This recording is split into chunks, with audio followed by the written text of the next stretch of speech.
Bonjour monsieur, qu'est-ce qui vous met en colère? Ouf, rien. Demandez aux autres. Le fait qu'on nous informe de tout et de rien, mais jamais de l'essentiel. Beaucoup de choses, je suis très nerveux, soupe au lait. L'injustice, le racisme, plein de choses. La méchanceté des gens. Le manque de ponctualité. Ça, c'est un message perso. Je suis pas très couléreuse. Les imbéciles. Le pain pas frais et le ciel gris. Mon chef et mon patron, il m'énerve.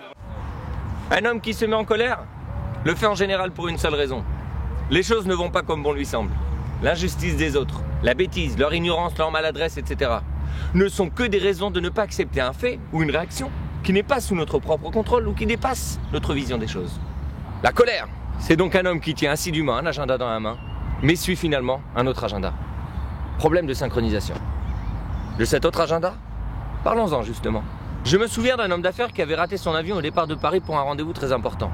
Il s'emporta dans une colère incontrôlable, jusqu'au moment où il apprit qu'un accident s'était malheureusement produit sur le vol où il était supposé embarquer. Il s'est mis alors à sauter de joie et à remercier l'hôtesse qui ne lui avait pas permis d'embarquer. Voici l'exemple de l'agenda de l'au-delà. Trouvez-vous héroïque d'avoir dans ces deux joies appris une telle histoire? Non. Mais trouvez-vous normal de s'être mis en colère avant la fin de l'épisode? Ceci illustre bien ce que le Talmud nous enseigne.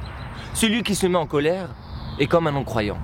Car au moment où une personne se met en colère, elle fait acte d'incompréhension par rapport à ce qu'elle trouve injuste. Pourquoi une telle arrogance? Pourquoi un tel orgueil?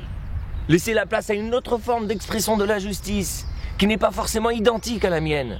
N'est-ce pas là une marque de sagesse? Et vous, êtes-vous capable d'accepter une planification de votre agenda différente?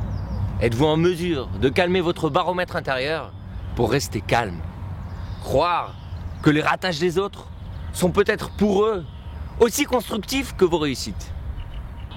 Si parfois vous n'avez plus la force d'être patient, souvenez-vous de cette phrase du roi Salomon dans les Proverbes. Qui est lent à la colère est meilleur que la puissance. Soyez fort, restez zen. À la semaine prochaine. Bye.